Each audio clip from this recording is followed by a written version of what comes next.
Alright, in these next few recordings, what we want to start to do is introduce metabolism.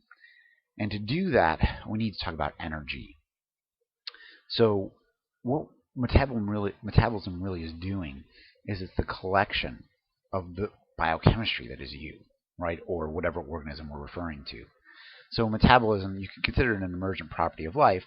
I would argue that you can't have life without metabolism, so these two are pretty much one and the same.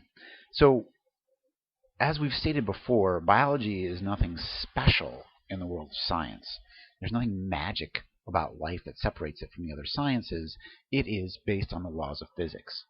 So we're going to look at chemistry and we're going to look at physics to understand what is going on with our metabolism.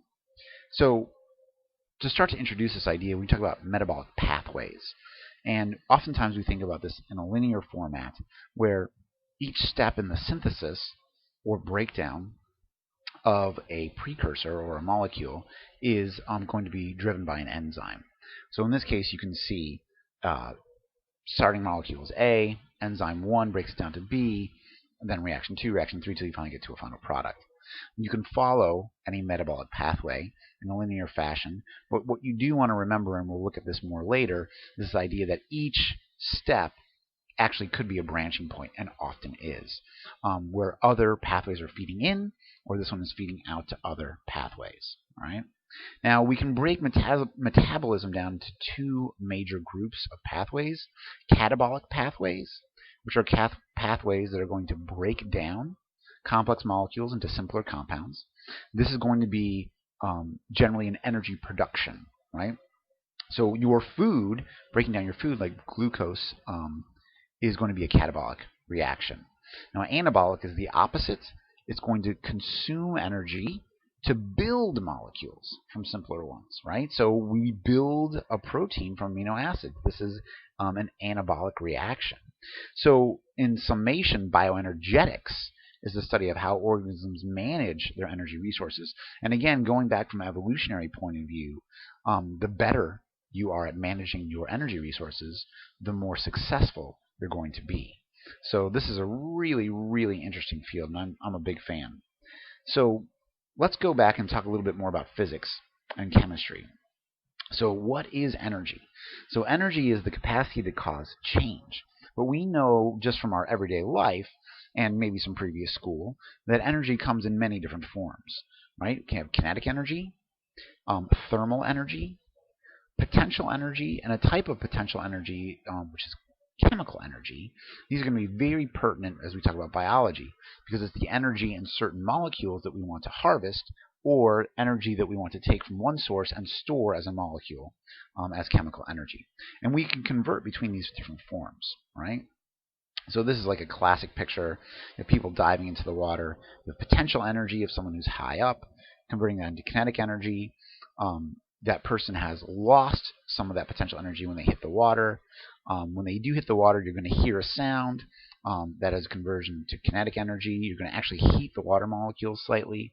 So there's a lot of energy conversions going around in this very simple scene. And so life itself is going to be constantly moving between different kinds of energy. And that really is the study of thermodynamics. So dynamic, moving, thermo, heat, right? The study of heat transformation, or heat movement, energy movement, right? So most classic thermodynamics is studied in a closed system, but biology is absolutely an open system. It has to be.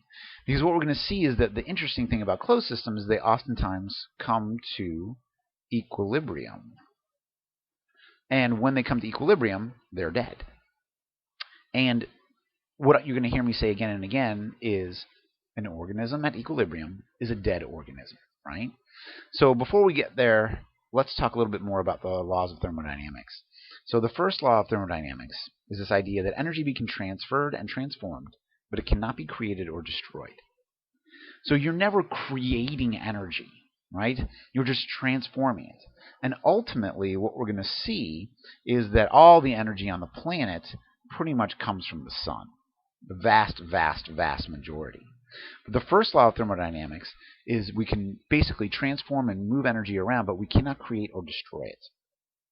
Now, the second law of thermodynamics is very, very important to life. We are basically a manifestation of the second law. And that is that energy transfer or transformation increases the entropy of the universe. Right? So entropy is a word we're going to talk about more and more and more, and that is the idea of disorder. Right? So entropy is a measure of disorder. And what we're going to see is that when we move energy around, we increase the energy. We increase the entropy of the universe. Right? So for example, here's a cheetah. First law of thermodynamics, I'm taking chemical energy, I'm converting into biological energy. But then as I run, those processes of transferring that energy around, I'm actually giving off heat, which we consider low quality energy, and that is increasing the entropy of the system. I'm dissipating gradients. That's what life is, and you're going to hear me say that again and again.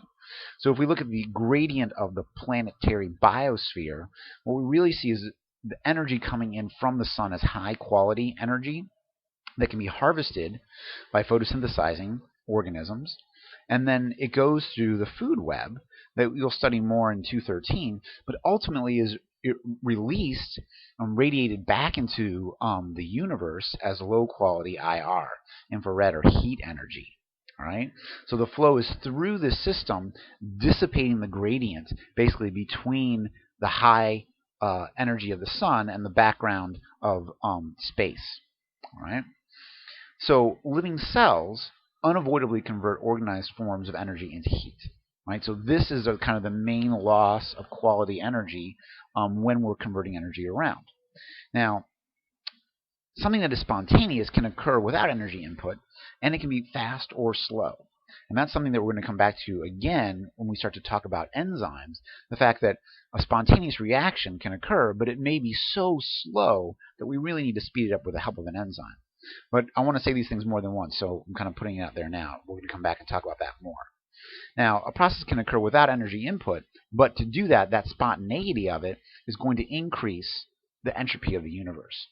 And if you take this idea of this increasing the entropy of the universe with spontaneous reactions when we move energy around, you're really headed for what's called the thermal death of the universe. This is hypothetical, but the idea is that if gradients are constantly being dissipated, ultimately we're going to reach a point where everything in the universe has kind of reached equilibrium, and that would be then the death of the universe. And you can calculate that down to something around 3 or 4 Kelvin. So that's 3 or 4 degrees above absolute zero, but then that would be a blanket effect. Everywhere it would be about that same temperature, the same amount of heat. Nothing to worry about, so don't let this keep you up at night. Now, equilibrium is something we've talked about before in chemical reactions. It's absolutely an important concept. So this idea is things always want to move towards equilibrium. We saw that when we talked about diffusion. Right? So equilibrium, we're moving towards equilibrium. Things move down their concentration gradient. It's moving to a lowest energy state, to a state of highest entropy. Right? And so here I said it again, an organism that comes to complete equilibrium is a dead organism. Right? But it's going to be this tendency to move towards equilibrium, which is actually going to enable us to drive life, to form local areas of order that increase the rate of disorder. Okay? Now, biological order and disorder. So that's the thing. So people are like, whoa, I don't really understand thermodynamics. I don't really understand the second law. So when I look around, I see plenty of order being formed and built up. Nothing is increasing the disorder of the universe when life itself is building order, right? But in fact, that's not the case. So for every ordered structure that comes along that you build, you're actually paying a cost. And for the decrease locally in entropy, the increase in system-wide entropy is much greater. It has to be. Okay? That's how it works. So again, the order that we see on the planet, or the order that we see in a living organism such as ourselves, very ordered. There's a lot going on here. Don't tell me that that's the result of decrease of order, but in fact it is. And it's all about scale. So local order is life, increasing system-wide the disorder. All right? So we're not violating any laws of thermodynamics by being alive. And in fact, if you study this deeply, you'll see that the very law of The second law of thermodynamics, the very law itself, driving towards increased disorder, is what is the source of life itself.